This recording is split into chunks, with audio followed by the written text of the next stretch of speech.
Assalamualaikum warahmatullahi wabarakatuh. Teman-teman semua, terima kasih sudah mengklik video ini dan semoga semua dalam kondisi yang sehat walafiat.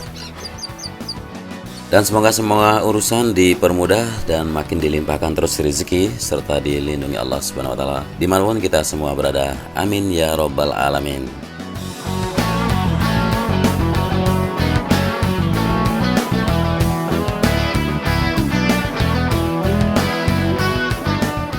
Kembali lagi kita di sirkuit MotoGP Mandalika di 10 Agustus 2021 pada siang kali ini untuk melihat bagaimana progres atau pencapaian dari proyek konstruksi sirkuit MotoGP Mandalika.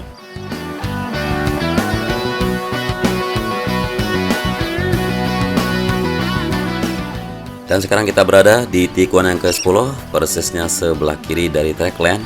Di sini terlihat masih sejumlah alat-alat berat dan juga penyiraman dari rumput yang ada di sisi kanan dari track lane. Dan pengerjaan pagar pembatas untuk spectator di sisi kanan terus dilakukan. Nah, kemarin ada yang bertanya, ini apakah position partner yang ada di bawah logo MRK1 dan posisi partner adalah mitra Australia yang eksklusif dari Topcon untuk melakukan kontrol mesin dan sistem penentuan posisi dan distributor Topcon yang terbesar di dunia. Sekarang kita berada di tikungan yang ke-12, masih ada beberapa titik di sini yang belum tuntas dikerjakan, yaitu run off aspal dan area verge yang ada di sisi kiri dari track lane.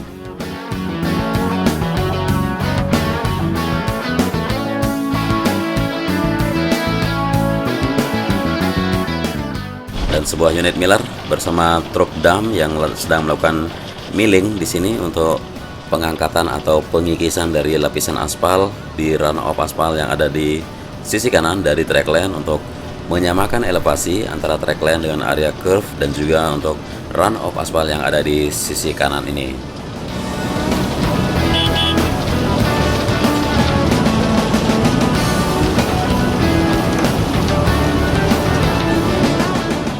Jadi setelah melakukan pengaspalan lapisan yang kedua dan juga lapisan pengaspalan untuk run off, kemudian sebelum melakukan lapisan yang ketiga terdapat data yaitu ada ketebalan sedikit di titik sini sehingga dilakukan pengikisan atau pengangkatan sedikit supaya tidak terlalu tebal.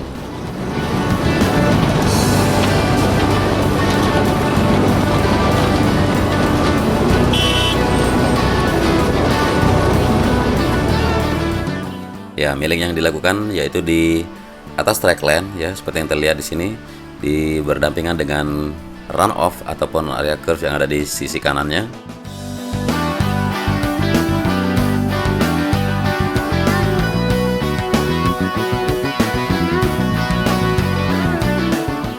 Ya, kita akan lanjutkan pantauan terus ke titik berikutnya, yaitu menuju tikungan yang ke-13 yang ada di depan sana.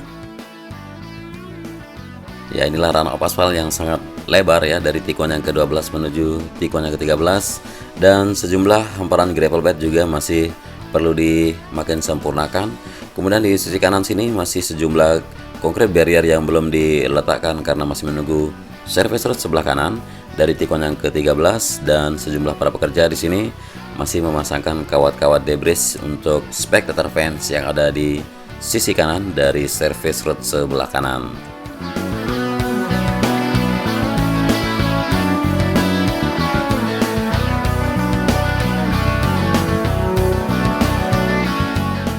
Ya, udah kita ulas kalau spectator fence di sini fungsinya untuk melindungi penonton atau menjaga tribun lebih aman dari kecelakaannya para pembalap yang keluar dari track lane misalnya. Ya, sudah ada pengaman seperti concrete barrier dengan debris fence atau pagar pembatasnya, namun ditambah lagi dengan spectator fence yang ada di sisi pinggir supaya penonton tidak bisa masuk menuju area track balap. Dan masih terlihat di sini eskavator yang menyiapkan sisi pinggir bagi service road sebelah kanan di tikungan yang ke-13, dan penggalian untuk pondasi pagar pembatas sudah terlihat barusan.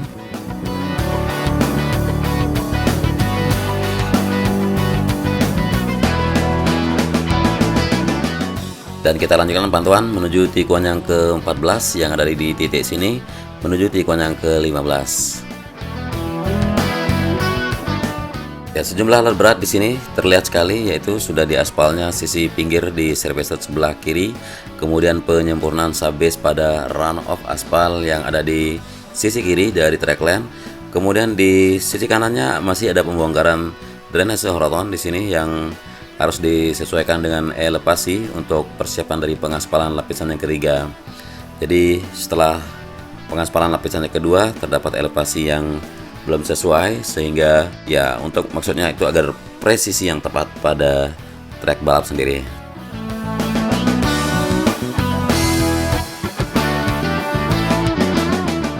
Dan dari ketinggian sini bisa kita pantau sejumlah titik yang mana sudah tuntas dan mana yang belum diselesaikan.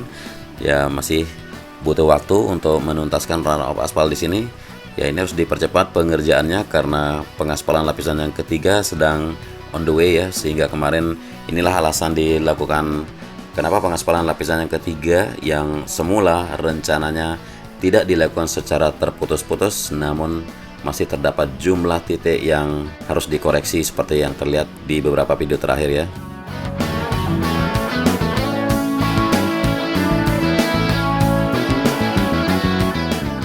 Dan seringkali saya bagikan informasi langsung bersumber dari pihak pengembang atau pimpinan dari proyek sirkuit Mandalika, yang mana beberapa video tentang pengaspalan waktu itu saya menggunakan langsung suara dari narasumber atau dari pihak pengembang, sehingga dengan rencana pengaspalan lapisan yang ketiga tidak dengan terputus-putus, namun kendala di lapangan yang bisa kita pantau bersama seperti ini, sehingga mau tidak mau harus dilakukan secara terputus-putus, karena sekaligus juga mengejar waktu agar homologasi bisa dilakukan, yang mana Dorna memberikan waktu ke Indonesia pada bulan Agustus ini harus tuntas untuk track lane sendiri, sehingga kalau menunggu koreksi dari keseluruhan sudah tuntas baru dilakukan pengaspalan lapisan yang ketiga, maka itu bisa dibilang ya sangat terlambat untuk mengajukan homologasi.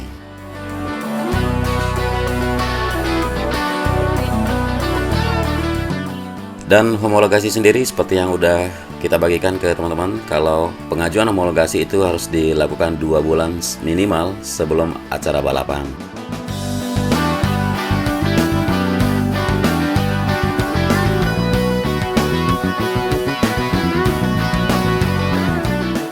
Nah, seperti yang kita tahu, kalau WSBK yang dijadwalkan pada pertengahan November nanti ya, dari tanggal 12 sampai 14 November yang merupakan seri penutup yaitu sirkuit Mandalika ini, sehingga homologasi paling tidak harus dilakukan pada Agustus ini. Dan kalaupun bulan Agustus ini tidak bisa mengajukan homologasi, paling tidak bulan September masih bisa, masih ada waktu untuk melakukan homologasi, karena minimal 2 bulan sebelum acara balapan harus terhomologasi, baik itu dari track lane, kemudian fasilitas penunjang seperti race control, kemudian area pedok, dan juga medical center. Dan di depan kita pemandangan yang bisa kita pantau yaitu pengaspalan bagi service road sebelah kiri yang berdampingan dengan jalur keluar dari pit lane yang ada di tikungan yang pertama ini.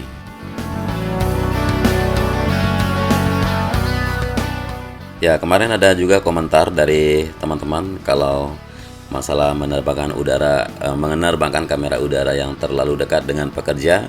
Pada dasarnya saya tidak menerbangkan terlalu dekat, tetapi kamera udara yang saya terbangkan menggunakan sistem zoom, yang mana dengan resolusi dari 4K 60 fps itu membuat tampilan seperti di zoom sehingga sangat terlihat dekat dengan objek.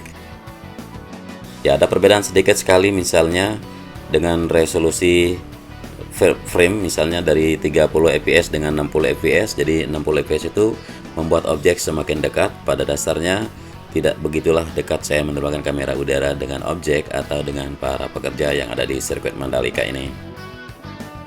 Ya, kurang lebih sekitar 4 meter jarak kamera udara, bahkan sekitar 5 meter jarak kamera udara dengan para pekerja. Namun dengan resolusi 60 fps itu membuat tampilan visual sangat-sangat dekat terlihat. Pada dasarnya tidaklah terlalu dekat. Ya, dan tidak terasa kita sudah kembali lagi di tikungan yang ke-10, di mana kita mulai pantauan di video kali ini. Ya mungkin ini saja yang bisa saya bagikan ke teman-teman semua dalam video kali ini. Semoga bermanfaat dan kita terus sama-sama memantau progres dari konstruksinya sirkuit MotoGP Mandalika ini.